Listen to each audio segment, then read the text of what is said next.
announce that the snake is back. The final in Top Fuel Eliminator, Jeb Allen against Gary Beck. We've heard Don Garlits predict Gary Beck to be the winner.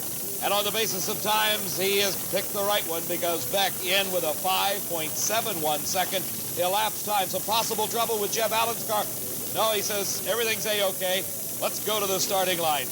That 5.71 second time in the first round for Beck is the 5th quickest elapsed time in the history of the sport. But Jeb Allen has been consistently improving throughout eliminations. Everything on the line right now, some $10,000 going to the winner. Jeb Allen against Gary Beck.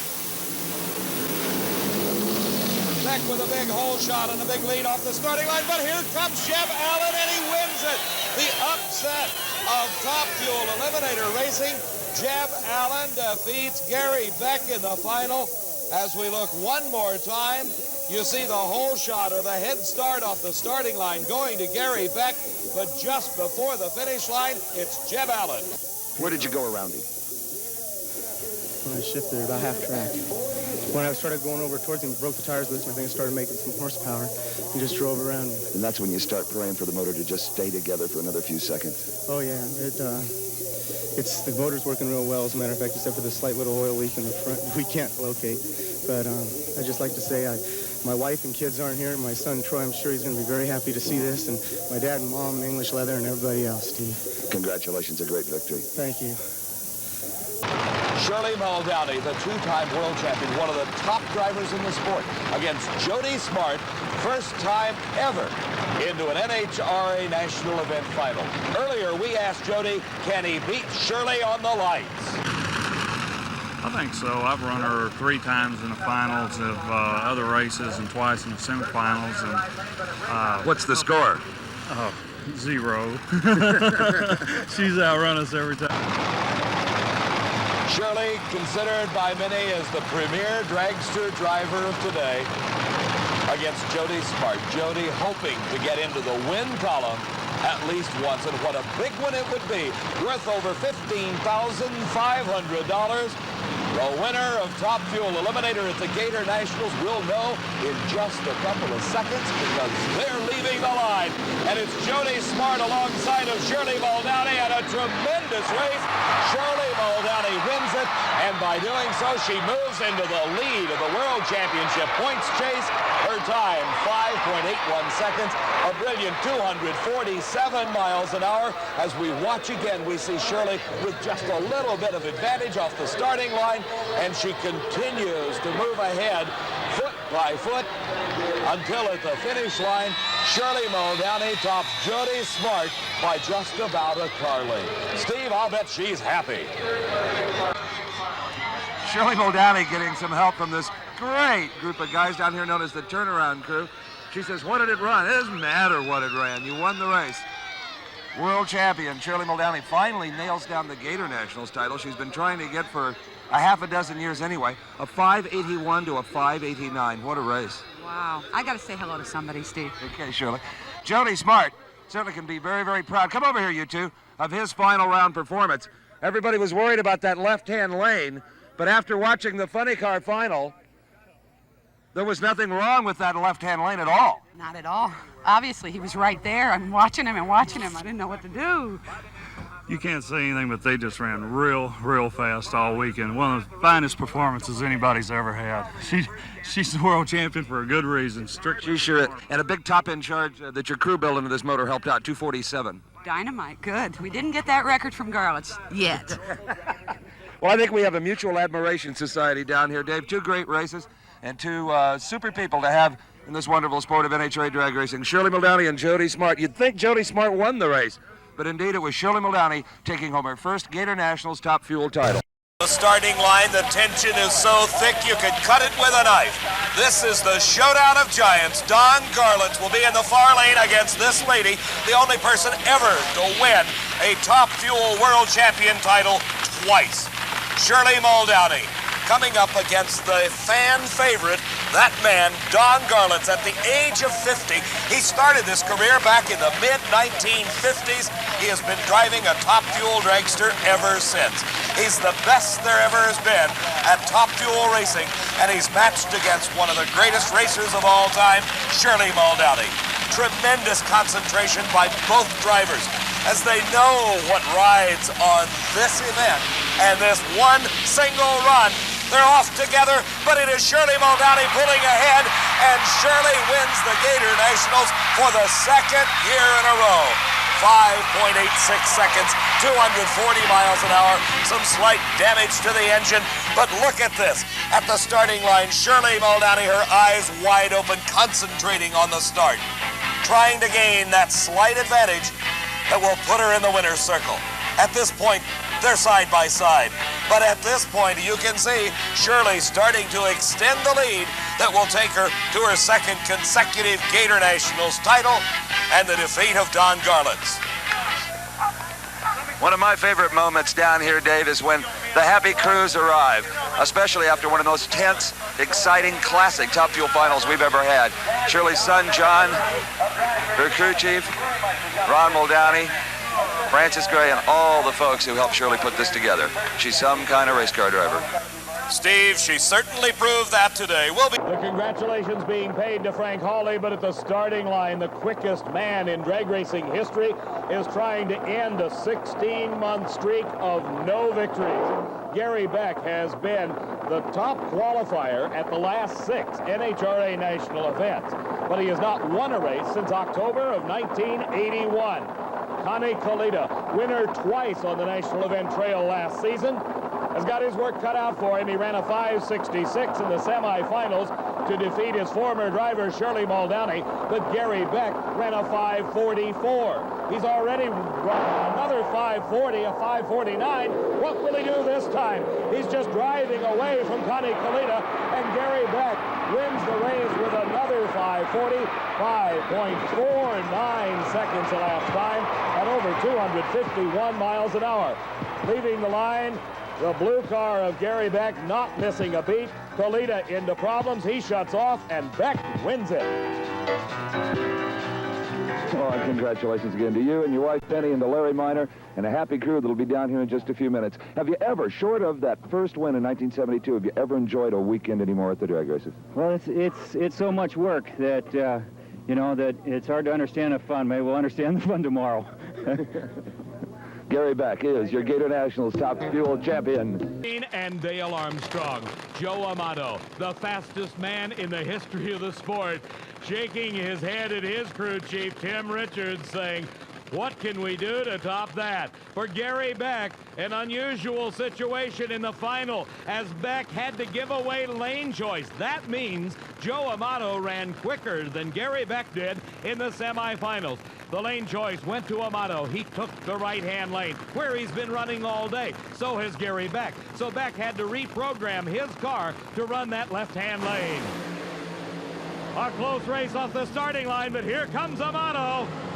And at the finish, it's Joe Amato, and look at the speed. 262 miles an hour. The crowd showing their absolute disbelief as the crew just shakes their heads. Joe Amato takes on the defending champ, the #1 qualifier and the reigning world champion, beats him in the finals and sets a speed record in the process. Let's go down to Steve Evans with Joe Amato. Talk about your dream drag race. The #1 car in the world against the #2 car in the world. The world's quickest Gary Beck. The world's fastest Joe Amato, who has now gone even faster as the Top Fuel dragster set takes that speed record back from the funny cars. 2.62.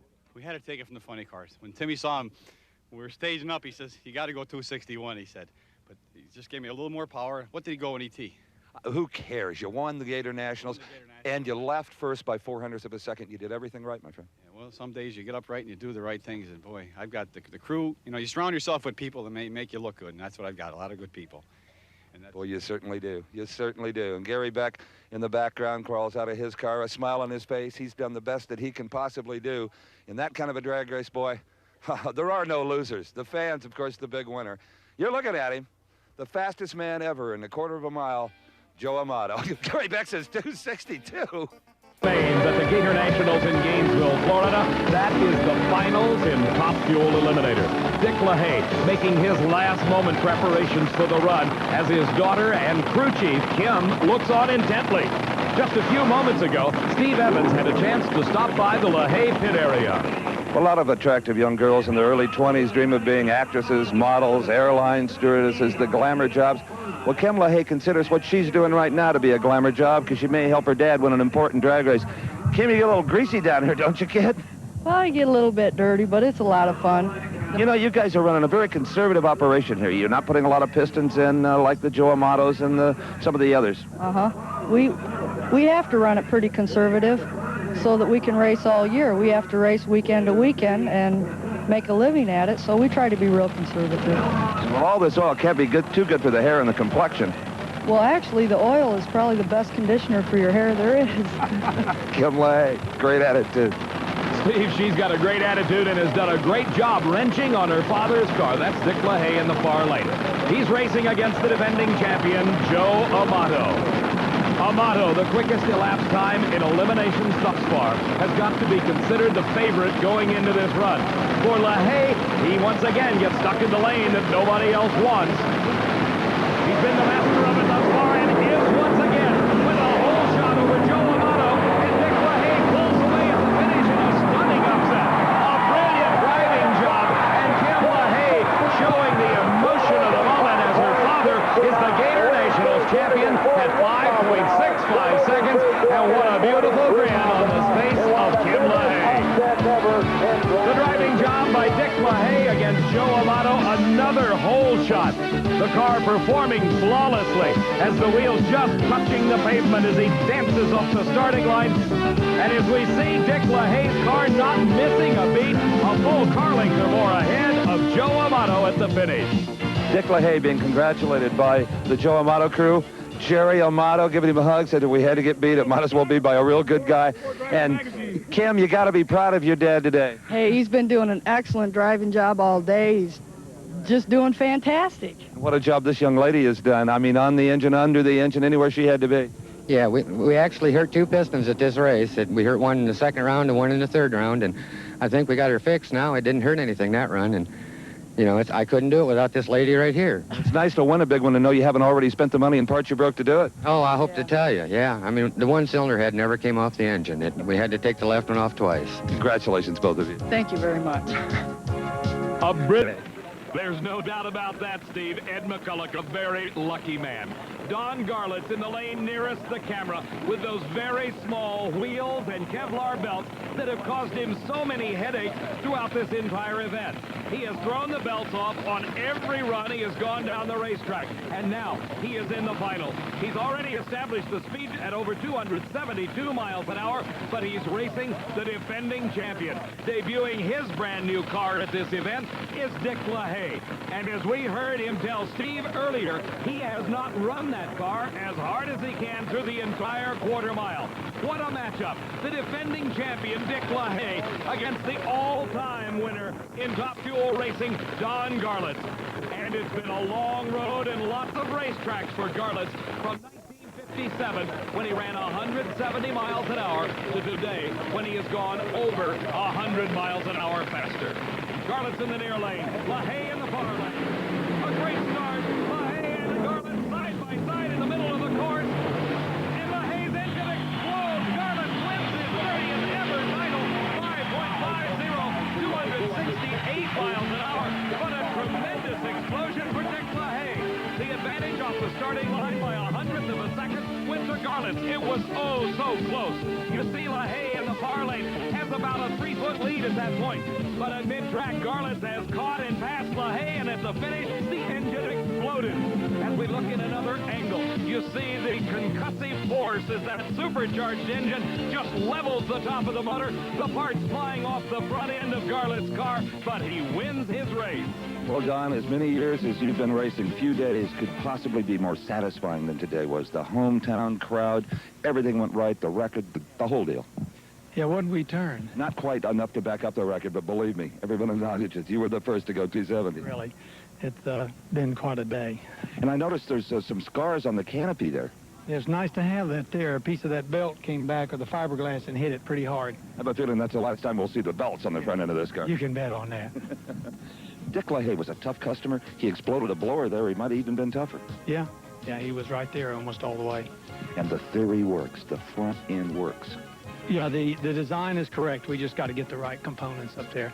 How long do you think it'll take before someone imitates it? Well, I imagine a few weeks. Don Garlits, the Gator Nationals champion for the 4th time. At the Motorcraft Gator Nationals at Gainesville Raceway, over 700 cars started qualifying 4 days ago. Now there are 2 remaining. The finalists in Top Fuel Eliminator. Joe Amato, 42 years of age, out of Old Forge, Pennsylvania. He's thinking about that engine. A brand new motor installed in his race car between the semifinals and this round. Will it perform at the same level as the previous engine? The man he is racing, the quickest man in the history of the sport, 25-year-old Darrell Gwynn from Miami, Florida, has not had the engine problems. He has had nothing but success on this racetrack. Amato, on the other hand, has not been doing too badly himself. Consistently in the low 530s, he has top speed of this race at over 276 miles an hour. This is the 3rd consecutive final round appearance for Joe Amato. He lost to Darrell Gwynn at the World Finals. He lost the recently completed Winter Nationals. Now, once again, facing Gwynn in the finals of the Gator Nationals. Both cars are staged. A great start. A tremendous race. At the finish line, it's Joe Amato in the upset of Top Fuel. Amato wins with his first ever 5:20 elapsed time at 5.29 seconds. Joe Amato defeats Darrell Gwynn. The starting line advantage is obviously Amato's. He does not relinquish it at any point on the racetrack. And as they approach that finish line, 1,320 feet away from the start, by more than a car length, Joe Amato, your champion. That picture tells it all for Darrell Gwynn. For the 2nd time in his career, when he set the new record, he lost the race. All right. Not only did this man slap a hole shot on Darrell Gwynn he will never forget, but you ran a career best of 5:29. Steve, once you're in the final, it's anybody's race. The TRW Keystone Automotive Dragster is really, it's hot. You know, we're gonna win. That's 6 finals in a row and 2 runners up. Things always happen to me in 3s, and that's 2. We got 1 more to go. And you know, I've said this before, but it's tough to make an engine change and run as well. I don't care what anybody says. My crew, Tim Richards, he builds engines like super stock engines. He can. I was so confident putting the engine in. I just felt good about today. My group guys felt good. We didn't want to go out and try and run a 5:25 and beat us. I told him if you give me 5 low 30s today, I'd win, and he gave me a 29 for a bonus. And your driving was brilliant. Yeah, it just felt good. You know, you ever come to a racetrack and you feel hot? Well, today I felt that way. It felt good because it was good. Joe Amato, Motorcraft Gator Nationals Top Fuel champion. Final to be run. Will it be this man, Joe Amato, as he backs up in the line? His wife out in front, putting him exactly where the machine needs to be. But the real question is the yellow machine on the near side. Eddie Hill. He already has top ET. If he can run a 285.85, then he can back up his 288 mile an hour run for the top speed. But of course, what he's focused on is the championship. They never took this engine apart, Don Garlits. Never took the cylinder heads off it. Is that a mistake? Well, in my camp, it'd be a mistake, but maybe Eddie Hill knows something I don't know. We're about to find out. Both are in the lights. Eddie Hill launches out as Joe Amato goes away. Eddie Hill across the line, and Eddie Hill wins it. His first Top Fuel victory with a 5:21, 268. Now, he didn't back up the top speed of 288, but I don't think that matters at all. Look at that crew. Boy, are they happy. Watch Joe Amato as he leaves the line. The flames come up on the car, and he was out on Hill when something went away, giving the championship automatically to Eddie as he storms to victory on the track. Notice the car moving around. It was a little slick, and the 5:21 backs up the fact that the track was just not there to support a 5:06 run again. This will be a day Eddie Hill will never forget. He has won his first NHRA National Championship event, the Gator Nationals. You've gone faster than any man before you, quicker than any man or woman before you. It's got to feel incredible. Won my first race. Here I am, 52 years old, and finally won a race. Can you believe it? Ran in the 520s and the 260s, but who cares, right? Yeah, I had to pedal it on that run. The car got bad out of shape, but I had already seen Joe disappear, so I thought he had trouble. So anyway, what a deal. Oh, how sweet it is. You know, for a guy who has called himself the Texan, a lot of pride in your home state. Did you know that every pro category was just won by Texans, all three of them? No, I wasn't aware of that. Far out. Excellent, excellent. A happy crew arrives as Eddie Hill is about to celebrate his first Top Fuel national victory. This is the final race of the day. The long car in the near lane, the Coors Extra Gold Special. Darrell Gwynn getting the traditional handshake from his dad, Jerry. The shorter car in the far lane is that of Eddie Hill. We have the opportunity to ride with our onboard camera and watch the action from the driver's point of view. Hill is pre-staged. He moves forward. Now Darrell Gwynn comes into the staging beam. A great start for both drivers. And Darrell Gwynn pulls off a big victory with a 5.08 second elapsed time. The crew chief, Ken Beanie, and the entire Gwynn crew overjoyed with this victory. A 5:11 elapsed time for Eddie Hill. A tremendous final race of this 20th annual Gator Nationals. You see Darrell Gwynn had an advantage by 0.04 of a second at the start. In instant replay, you can see how Gwynn won this race. He continued to pull ahead of Eddie Hill until at the finish line by about a half a car length, it was Darrell Gwynn, the champion of the Gator Nationals. Dave, the crew, not yet here, but what a celebration this will be. When you needed it, you had it, Darrell. 5:08.280. I appreciate that. I tell you what, we gambled like unbelievable in the final. We changed everything but the left front wheel bearing, and I'll tell you what, it paid off. We knew Eddie was going to be right there, and I knew I had to cut a good light, and right in front of my hometown. I can't believe it. 5:08. You've been so close here before. That's right, and Eddie's beat me in Texas in front of his hometown, so I paid him back a little bit. You know, when you change everything, sometimes you don't know which thing worked. That's right. We didn't know, and I just knew I had to cut a light. I didn't look. You did. That's right. Well. Yeah, that says it. There's nothing more to add.